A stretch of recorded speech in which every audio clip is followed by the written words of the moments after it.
Les gars, on s'en rend pas compte, mais l'école, ça a le même mode de vie qu'en prison. Je m'explique. Premièrement, à l'école, il y a les récréations. En prison, c'est représenté par les promenades. À l'école, il y a les surveillants. Poteau, en prison, c'est représenté par les matons. Dites-vous que je vous ai rien dit encore. Un exemple, t'as vu, t'as une salle de classe. Ta salle de classe, elle représente ta cellule. Tes camarades, ils représentent tes co-détenus. Ton conseil de classe représente ton jugement-chef. Quand tu y penses. En plus de ça, lors de ton conseil de classe, il y a les 2 délégués. Et les 2 délégués jouent le rôle de quoi lors de ce conseil de classe? D'avocat, lors du passage devant la juge. La famille, on peut aussi caractériser les sanctions. Regardez, un exemple conseil de discipline, poteau, c'est ton jugement. Le conseil de discipline, c'est ton jugement, tout simplement. La proviseure, c'est la chef. T'as vu, en prison, il y a la chef des bâtiments. Ben, la proviseure, c'est la chef. La CPE, elle joue le rôle de l'OPJ. Nous, on est là, en fait, on est juste... T'as vu? On est juste des prisonniers. C'est ce que je vous dis, les élèves sont des prisonniers en cours. T'as vu, quand t'es exclu du lycée, ça représente le mandat de dépôt en prison. Car t'attends ton jugement. Donc, entre guillemets, t'attends ton conseil de discipline. On revient sur certains points, mais c'est trop une dinguerie. Et enfin, pour finir, si tu te fais péter en train de tricher, ça va t'envoyer directement en garde à vue. Poto, ça va t'envoyer en perme. Ou bien tu vas faire encore plus de travaux d'intérêt généraux, des devoirs. Les gars, il y a tellement de similitudes. Dites-moi en d'autres dans les commentaires, s'il vous plaît. Les gars, tout le monde le sait, parler avec une meuf sur un banc, c'est carré et tout. Mais les gars, je vous jure, ce qui est encore plus carré, c'est quand tu le fais avec ton frère d'une autre mère. Les gars, faites-le réellement. Prenez votre frère d'une autre mère, calez-vous sur un banc, discutez de tout et de rien. Ça peut être incroyable, surtout si vous avez une atmosphère calme autour de vous. Pistez.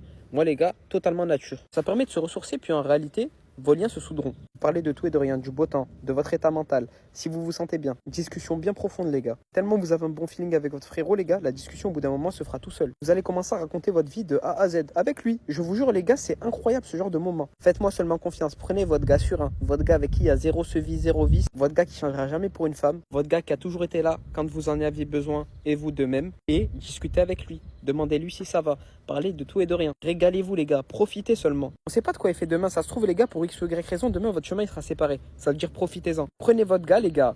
On brise les codes. Poto, tu le cales ici comme si c'était ta petite copine.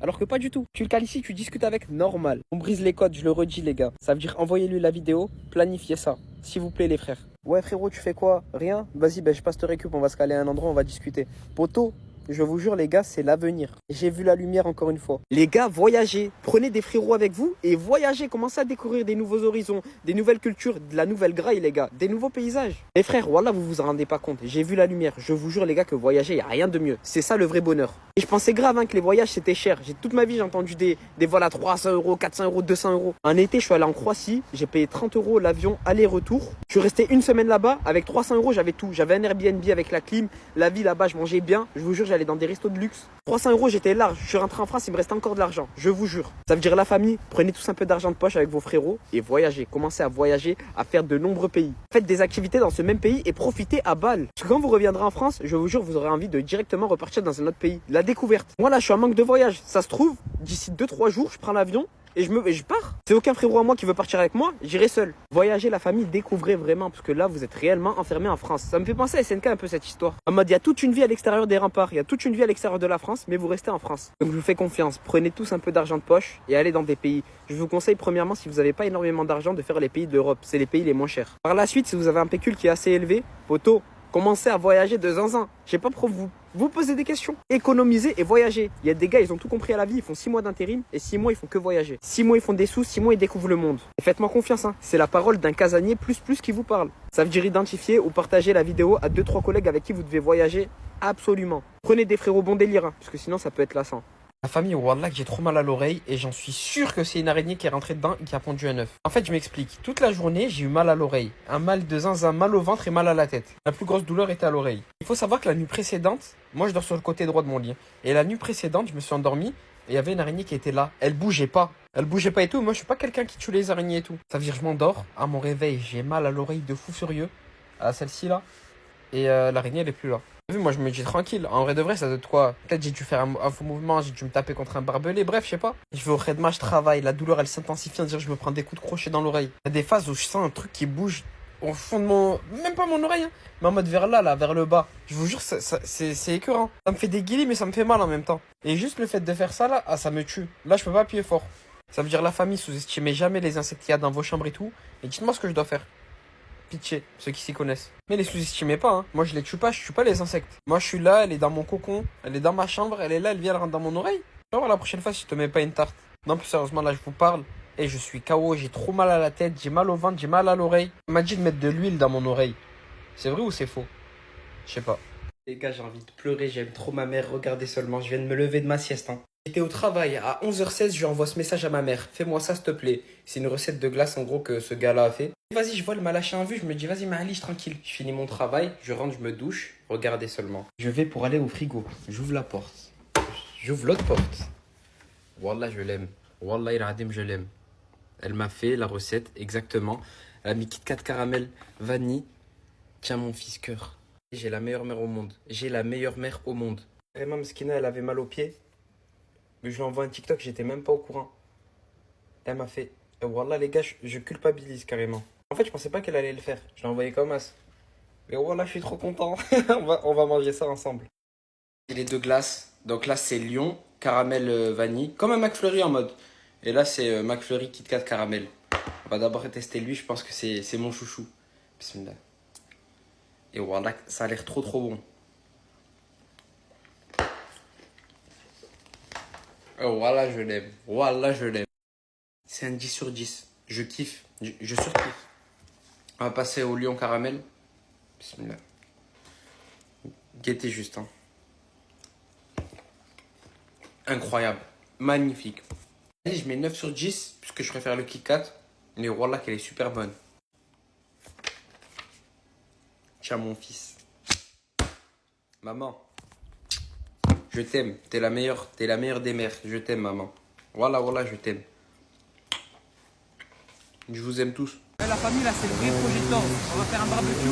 Vas-y montre-leur la montagne. On va faire un barbecue ici les gars.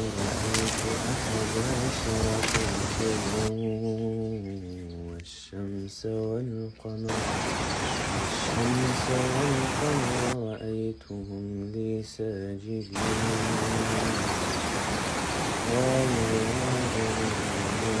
تقصص رؤياك على إخوتك